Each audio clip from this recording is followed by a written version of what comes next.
भगवान शिव के 11 रुद्र अवतारों का वर्णन। जैसा मैं नीतू पांडे यूट्यूब चैनल पर आप सबका स्वागत करती हूँ। इस कथा का वर्णन शिव महापुराण में मिलता है। कहते हैं शिव शक्ति के बिन अधूरे माने जाते हैं, इसलिए भगवान शिव ने माँ दुर्गा के 10 महाविद्याओं के साथ मिलकर 10 रुद्र उत्पन्न किए, जिनमें से 11वें हमारे बजरंगबली हुए थे। इनका पूजन स्तवन करने से भगवान शिव अति शीघ्र प्रसन्न हो जाते हैं। तो आज की कथा आरंभ करते हैं। प्राचीन समय की बात है, नंदीश्वर महाराज ऋषि मुनियों को कथा सुना रहे थे। तो उनमें से कहते हैं, नंदीश्वर कहते हैं कि हे मुनि, अब भगवान शंकर के उपासना कांड द्वारा सेवित महाकाल आदि 10 अवतारों का वर्णन मुझसे भक्तिपूर्वक सुनिए। उनमें पहला अवतार महाकाल नाम से प्रसिद्ध है, जो सत्पुरुषों को भोग और मोक्ष प्रदान करने वाला है। उस अवतार की शक्ति भक्तों की मनोवांछा मनो इच्छा को पूर्ण करने वाली महाकाली हैं। दूसरा तार नामक अवतार हुआ, जिसकी शक्ति तारा देवी हुई। वे दोनों भक्ति मुक्ति के प्रदाता तथा अपने सेवकों के लिए सुखदायक है। बाल भुवनेश नाम से तीसरा अवतार हुआ, उसमें बाला भुवनेशी शिवा शक्ति हुई, जो सज्जनों को सुख देने वाली हैं। चौथा भक्तों के लिए सुखद तथा भोग मोक्ष प्रदायक षोडश श्री विद्येश नामक अवतार हुआ, और षोडशी श्री विद्या शिवा उसकी शक्ति हुई। पांचवा अवतार भैरव नाम से प्रसिद्ध हुआ, जो सर्वदा भक्तों की कामनाओं को पूर्ण करने वाला है। इस अवतार की शक्ति का नाम है भैरवी गिरजा, जो अपने उपासकों की अभिष्ट दायिनी है। छठा शिवा अवतार छिन्न मस्तक नाम से कहा जाता है, और भक्त काम प्रदा गिरजा का नाम छिन्नमस्ता है। संपूर्ण मनोरथों के दाता शंभु का 7वां अवतार धूमवान नाम से विख्यात हुआ। उस अवतार में श्रेष्ठ उपासकों की लालसा पूर्ण करने वाली शिवा धूमावती कहलाई। शिव जी का 8वां सुखदायक अवतार बगलामुख है। उनकी शक्ति महान आनंददायिनी बगलामुखी नाम से विख्यात हुई। 9वां शिवा अवतार मातंग नाम से कहा जाता है। उस समय संपूर्ण अभिलाषाओं को पूर्ण करने वाली सर्वाणी मातंगी हुई। शंभु के भक्ति मुक्ति रूप फल प्रदान करने वाले 10वें अवतार का नाम कमल है, जिसमें अपने भक्तों का सर्वथा पालन करने वाली गिरजा कमला कहलाई। ये ही शिव जी के 10 अवतार हैं। ये सब के सब भक्तों तथा सत्पुरुषों के लिए सुखदायक तथा भोग मोक्ष के प्रदाता हैं। जो लोग महात्मा शंकर भगवान शंकर के इन 10 अवतारों की निर्विकार भाव से सेवा करते हैं, उन्हें नित्य नाना प्रकार के सुख देते रहते हैं। हे मुनि, इस प्रकार मैंने 10 अवतारों का महत्व में वर्णन कर दिया है। तंत्र शास्त्र में तो यह सर्व कामप्रद बतलाया गया, सभी तरह से कामों को पूर्ण करने वाला बतलाया गया है। जो भी मनुष्य इन 10 अवतारों का नाम लेकर अपने तंत्र करेगा और अपनी कामनाओं को रखेगा, उनके मनोकामनाएं पूर्ण हो जाएंगी और मनुष्य सुखी हो जाएगा। इन शक्तियों की भी अद्भुत महिमा है। तंत्र आदि शास्त्रों में इस महिमा का सर्व कामप्रद रूप से वर्णन किया गया है। यह नित्य दुष्टों को दंड देने वाली और ब्रह्म तेज की विशेष रूप से वृद्धि करने वाली कही गई है। हे ब्राह्मण, इस प्रकार मैंने तुमसे महेश्वर के महाकाल आदि 10 शुभ अवतारों का शक्ति सहित वर्णन कर दिया है। जो मनुष्य समस्त शिव पर्वों के अवसर पर इस परम पावन कथा का भक्तिपूर्वक पाठ करता है, वह शिव जी का परम प्यारा हो जाता है।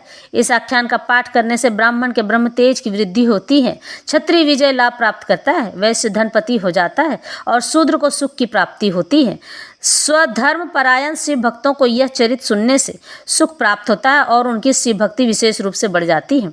हे मुनि, अब मैं शंकर जी के 11 श्रेष्ठ अवतारों का वर्णन करता हूँ, सुनो।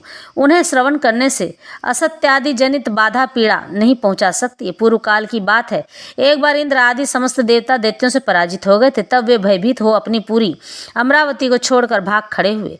यों दैत्यों द्वारा अत्यंत पीड़ित हुए वे सभी देवता कश्यप जी के पास गए। वहाँ उन्होंने परम व्याकुलता पूर्वक हाथ जोड़े एवं मस्तक झुकाकर उनके चरणों में अभिवादन किया और उनका भली भांति स्तवन करके आदर पूर्वक अपने आने का कारण प्रकट किया तथा दैत्यों द्वारा पराजित होने से उत्पन्न हुए अपने सारे दुखों को कह सुनाया। हे तात, तब उनके पिता कश्यप जी देवताओं की उस कष्ट कहानी को सुनकर अधिक दुखी नहीं हुए, क्योंकि उनकी बुद्धि शिव जी में आसक्त थी, शिव जी की उपासना में लगी हुई थी। हे मुने, उन शांत बुद्धि मुनि ने धैर्य धारण करके देवताओं को आश्वासन देते हुए कहा और स्वयं परम हर्षपूर्वक विश्वनाथपुरी काशी को चल पड़े। वहाँ पहुंचकर उन्होंने गंगा जी के जल में स्नान किया, अपना नित्य नियम पूरा किया और फिर आदर पूर्वक उमा सहित सर्वेश्वर भगवान शिव विश्वनाथ की भली भांति अर्चना की। उसके बाद शंभु दर्शन के उद्देश्य से एक शिवलिंग की स्थापना करके वे देवताओं के हित में परम प्रसन्नता पूर्वक घोर तप करने लगे। हे मुनि, शिव जी के चरण कमलों में आसक्त मन वाले धैर्यशाली मुनिवर कश्यप को जब यूं तप करते हुए बहुत अधिक समय व्यतीत हो गया, तब सत्पुरुषों के गति स्वरूप भगवान शंकर अपने चरणों में तल्लीन मन वाले कश्यप ऋषि को वर देने के लिए वहां प्रकट हो गए। तो भक्त वत्सल महेश्वर परम प्रसन्न तो थे ही, अतः वे अपने भक्त मुनिवर कश्यप से बोले, वत्स वर मांगो। उन महेश्वर को देखते ही प्रसन्न बुद्धि वाले देवताओं के पिता कश्यप जी हर्षमग्न खुशी से झूम उठे और हाथ जोड़कर उनके चरणों में नमस्कार करके स्तुति करते हुए यूं कहते हैं, हे महेश्वर, हे दीनानाथ, मैं सर्वथा आपका शरणागत हूँ। हे स्वामी, देवताओं के दुख का विनाश करके मेरी अभिलाषा, मेरी इच्छा को पूर्ण कीजिए।